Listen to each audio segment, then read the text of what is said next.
So alam na po natin, naglabasan ngayon ang kanya-kanyang baho ng bawat grupo ng mga pro-BBM vloggers. Yung matagal na nilang tinatanggi na sila ay mga bayaran, ang kakapal ng mukha nyo, talaga. Anyway, tayo na mga kakamping, alam na natin yan. Pero ang matindi kasi dyan, ang tinding itanggi netong mga pro-BBM vloggers na sila ay bayaran. Matindi kayong magtanggi. Tapos, 'di ba, meron pang mga listahan dati ng fake news peddlers at mga paid trolls. Nakasama itong mga vloggers nga na to. At sila pa yung nagmaang-maangan. Sila pa yung, 'di ba, nagbanta, nakakasuhan kung sino yung gumawa ng listahan. Talaga, nasaan na po yung kasong yun?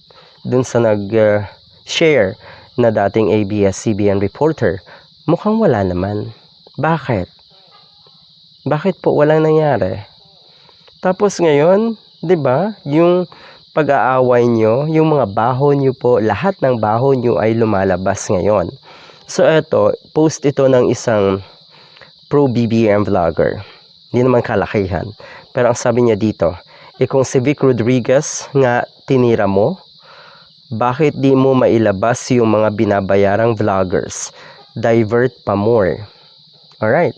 So yung isang kalbong vlogger dati, talagang pinangalanan niya kung sino yung mga bayaran. Ibig sabihin, talagang may mga allowance yung mga yan. Okay. Ano ba ang epekto nito sa mga baguhan na mga, sabihin na natin pro-BBM vloggers din, pero mga baguhan, yun yung tinatawag netong si Thinking Pinoy na mga baby vloggers. Yung mga maliliit pa lang ang platform. Ang mga following ay konti pa lang. Ano bang epekto neto? Sa tingin ko, hindi naman bayaran yung mga baguhan eh. Ang mga bayaran talaga at may mga allowance yung mga malalaki na. Alright? So, etong mga to, yung mga maliliit, 'di ba? Akala nila, porket vlogger ka na, ay pwede ka nang makisabay doon sa mga totoong bayaran at malalaki na. So, ang ginagawa, or dahil gusto mong sumabay, gustong magpaka-social din, 'di ba? Marami diyan eh. Gustong magpaka-social, anong nangyayari? Gumagawa ng kalokohan. Kung naalala niyo po, merong nahulihan ng shabu. Kung naalala niyo po, merong isang taga Benguet ata na matindi, inatake yung isang netizen na kinasuhan naman netong netizen na to, yung vlogger na yon. So, for the sake of what? Dahil gusto nilang maging sakalam, gusto nilang makisabay sa mga malalaking vloggers. At dahil hindi kaya, abay, gumagawa na lang ng kung anong kalokohan. Ganon ang epekto sa mga baby vloggers na tinawag na itong si Thinking Pinoy, yung kanilang pag-aasta. Nakakadiring mga ugali, no?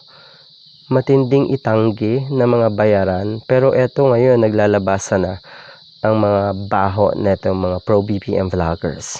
Kayo po ang totoong lason ng ating lipunan. Ang galing nyong magmaang-maangan, ang galing nyo rin pong magmarunong. Na akala nyo, siguro karamihan sa inyo ngayon wala na talagang allowance at mukhang iiwan na rin nung kung anumang pader na inyong sinasandalan. 'Di ba? Kung ganon, saan kayo pupulutin? Wala naman kayong mga totoong abilidad sa buhay eh.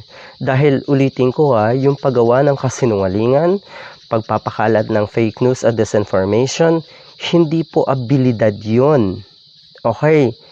Hindi matatawag or hindi pwedeng ipagmalaki na isang katangian.